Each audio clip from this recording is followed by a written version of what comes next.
হচ্ছে সেখানে আমাদের ধর্ষক যেই আমাদের ধর্ষিত বোনদের দাবি কি, তাদের শাস্তি, তাদের যে উপযুক্ত চাহিদাটা যে আমার এই শাস্তি হওয়া দরকার, আমার ধর্ষকের এই শাস্তি হওয়া দরকার, আমার যেটা বিচার সেই বিচার আমরা পাচ্ছি না। তাই আমরা তাদের প্রতিনিধি হয়ে তাদের জন্য আমরা আজকে এখানে সমাবেশ করছি যাতে তারা তাদের উপযুক্ত বিচার যেটা আছে সেটা পায়। আচ্ছা, কি কি কার্যকর করলে এই ধর্ষকগুলো কমে যাবে আপনারা মনে করেন? সেটা তো সরকার নির্ধারণ করবে, সেটা তো আমাদের বলার কথা না। অবশ্যই ধর্ষকের একমাত্র শাস্তি হওয়া উচিত ফাঁসি, কারণ যখন একজন দুজনকে এইভাবে করে ধর্ষণের পর যখন এইভাবে করে শাস্তিটা হিসেবে ফাঁসি পাবে তখন বাকিদের মধ্যে সেই মূল্যবোধটাও জাগবে এবং সেই ভয়টাও হবে।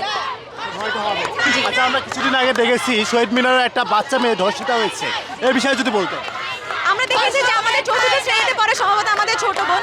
এখন এইভাবে আমরা আমাদের দেশে এমন মানসিকতার মানুষ আছে যারা এই পরিমাণ নিম্ন শ্রেণীর মানুষ, এই ব্যাপারে আমরা এখন পর্যন্ত বিচার উপযুক্ত যে বিচার সে ব্যাপারে আমরা এখন পর্যন্ত কিছু জানি না। এমন দেশে এই পর্যন্ত আমরা কালকে রাত পর্যন্ত আমরা 44টা ধর্ষণের যে মামলা হয়েছে সেগুলো আমরা জেনেছি।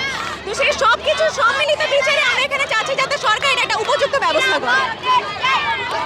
আচ্ছা, একটা বিষয় আমরা শুনেছি বা মুরব্বীরা বা অনেক মানুষ বলে যে মেয়েদের কারণে ধর্ষিত হয়, মেয়েদের কারণে কেন কোনো মেয়েদেরকে দোষারোপ করা হয়, এই বিষয়ে কিছু বলতে পারেন?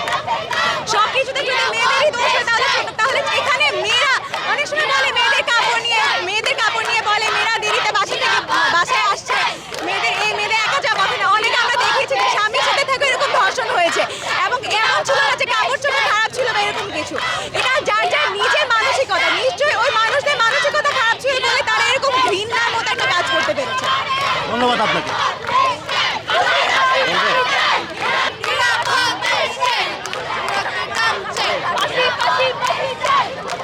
আচ্ছা আপু, আপনি যে বলছেন নিরাপদ দেশ চাই, নিরাপদ কি আমাদের দেশ না? অবশ্যই নিরাপদ আমাদের দেশ না। আপনারা কি নিজেরাই দেখতে পাচ্ছেন না, গত 72 ঘন্টায় প্রায় 92 জনকে ধর্ষণ করা হয়েছে। তো আপনাদেরকে মনে হয় যে এটা দেশটা নিরাপদ? অবশ্যই আমাদের জুলাইয়ের গণঅভ্যুত্থান ছিল নিরাপদ দেশের জন্য, কিন্তু এখন হচ্ছে কি যে আমরা তো সেটা দেখতে পাচ্ছি না। আমরা বলছি না যে প্রশাসন কোনো কাজ করছে না, প্রশাসন নিজে সর্বোচ্চ চেষ্টা করছে। সাথে তো আমাদের নিজেদেরও সচেতন হতে হবে এবং সচেতন হওয়ার সাথে সাথে দর্শকদের তাদের উপযুক্ত শাস্তি দিতে হবে যাতে সেই শাস্তিটা দেখে সব দর্শক ধর্ষণ করতে অনেক ভয় পায়। অনেকে বলে মেয়েদের জন্য দোষিতা হয়, মেয়েদের দিকে কেন আঙুল তোলা হয়, এই বিষয়ে যদি আপনাদেরকে একটু বলতেন। মেয়েদের দোষ আপনারা নিজেরাই দেখেন, একটা নবজাতক শিশু হতে বোরকা পরা বৃদ্ধা পর্যন্ত দর্শিতা হচ্ছে।